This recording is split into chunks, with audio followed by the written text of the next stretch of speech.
In this problem, a sequence is given which is start with letter Z and end with the letter A, and we are going to find out middle term of this sequence. ये जो sequence लिखा हुआ है normal sequence आपको नहीं दिख रहा होगा क्योंकि यहाँ पे Z 2 times, Y 3 times, X 4 times लिखा हुआ है, इसलिए आपका जो A होगा ये 27 टाइम्स यहाँ पे लिखा होगा क्योंकि अल्फाबेट में कुल 26 लेटर्स होते हैं। ये 2 से स्टार्ट हो रहा है इसलिए एंड होगा ये 27 पे, इसलिए A यहाँ पे 27 टाइम्स होगा।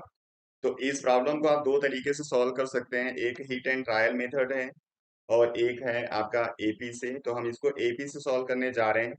बाकी हिट एंड ट्रायल मेथड में आपको पूरा अल्फाबेट लिखना होगा और उसकी काउंटिंग करनी है, तो मैं आपको एपी से इसको बता रहा हूँ। तो इसका हम एक सीक्वेंस लिख लेते हैं एपी के फॉर्म में। तो Z 2 टाइम्स है, उसके बाद Y 3 टाइम्स, X 4 टाइम्स, इस तरीके से आपको एक एपी मिल जाएगा। तो जब इस तरीके से आपके पास कोई एपी होता है तो इसमें जितने भी ये नंबर्स आए हैं इनका आप सम बता सकते हो। तो पहले हम इसका सम निकालेंगे और सम कैलकुलेट करने का एक फॉर्मूला है S N equal to N by two A plus N minus one into D, जहाँ पे n total number of terms है, a फर्स्ट टर्म है और d कॉमन डिफरेंस है। तो यहाँ पे टोटल जो लेटर्स है वो 26 है, इसलिए लिखोगे 26 बाई टू।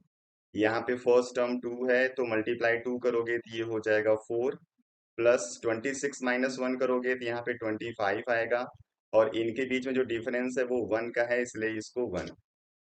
अब ये हो जाएगा 13 मल्टीप्लाई ये हो जाएगा 29, सॉल्व करोगे तो आ जाएगा 377। मीन्स टोटल यहाँ पे जो इनका सम होगा वो 377 होगा। अब इसी 377 का जो मिडल टर्म होगा वही आपको यहाँ पे बताना है कि वो किस लेटर के लिए नंबर आएगा। तो इसका हम लोग हाफ कर देते हैं, और जब ऑड नंबर का हाफ हम लोग निकालते हैं तो आपको पता है उसमें 1 ऐड करके फिर हाफ किया जाता है, और जब ऐसा करोगे तो आपको मिल जाएगा 189। मतलब इस सीक्वेंस का आपको 189th टर्म बताना होगा कि वो किस लेटर के लिए आएगा। तो अब इस 189 को आप इधर से भी बता सकते हो किस लेटर पे आएगा और इधर से भी बता सकते हो। इधर से थोड़ा जल्दी आ जाएगा इसलिए हम इधर से इसको यूज करेंगे। और आपको पता है कि जब आप इसको फॉरवर्ड मूव कर रहे हो तो जो डी आपको मिल रहा है वो 1 है।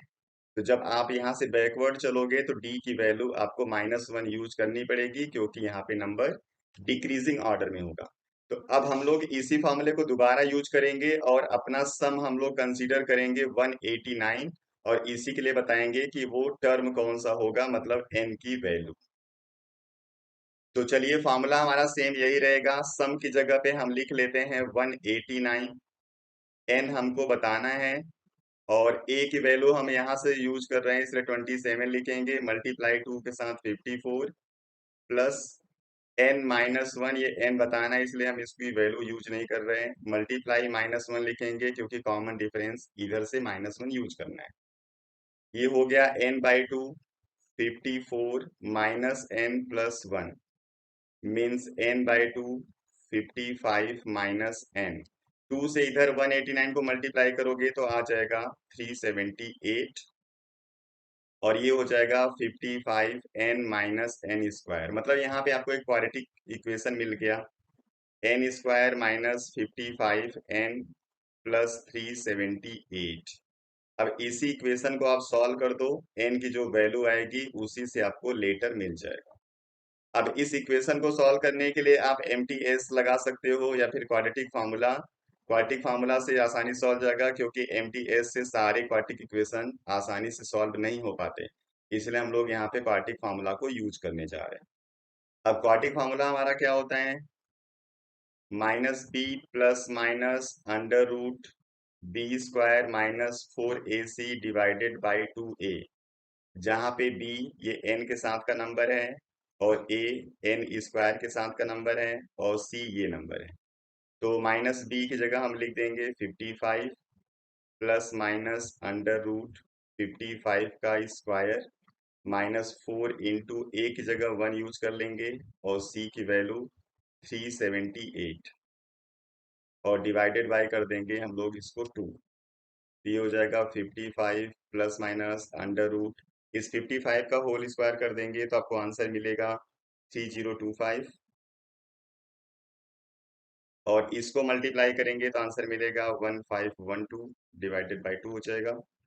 इसको सॉल्व करेंगे तो आपको मिल जाएगा 55 under root plus minus solve करने पे 1513 डिवाइडेड बाई 2।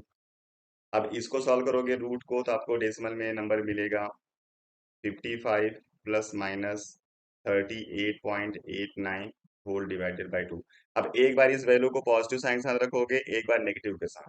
तो जब आप पॉजिटिव के साथ रखोगे और इसको सॉल्व करोगे तो आपको रिजल्ट मिलेगा 46.9 और जब नेगेटिव के साथ यूज करोगे तो आपको रिजल्ट मिल जाएगा 8.51 के आसपास। तो अब यहाँ दो रिजल्ट मिल गए। अब यहाँ पे आपके n की वैल्यू 2 है, मतलब ये दो सीक्वेंस को रिप्रेजेंट करेगा, मतलब एक आंसर आपका होगा 46.9 टर्म और एक हो जाएगा 8.51 टर्म। अब यहाँ पे 46 नंबर तो टोटल है ही नहीं, इसलिए इस आंसर को तो आप यूज नहीं कर सकते। यानी आपका जो 8.51 टर्म्स होगा ना, यही आंसर होगा। और आप जानते रहो कि यहाँ पे सीक्वेंस में कभी भी डेसिमल में नंबर नहीं आता, होल नंबर आता, यानी जो 9th टर्म होगा वही आपका जो सम होगा 189 को रिप्रेजेंट करेगा, मतलब वही आंसर होगा। तो आप देख लो अल्फाबेट में 9th टर्म कौन सा आएगा। अगर हम ए से स्टार्ट किए हैं तो A B C D E F G H and I. जो आई है वो 9th नंबर पे आएगा, इसलिए इसका आंसर हो जाएगा बी, मीन्स आई इसका answer. I hope you understand the concept. ये थोड़ा सा बड़ा मेथड है, लेकिन तो इससे आसानी से आपका सॉल्व हो जाएगा। अदरवाइज आपको अल्फाबेटिकल ऑर्डर में चल के उसको वहां से आपको काउंट करना पड़ेगा। चलिए नेक्स्ट वीडियो में फिर मिलते हैं। Thank you.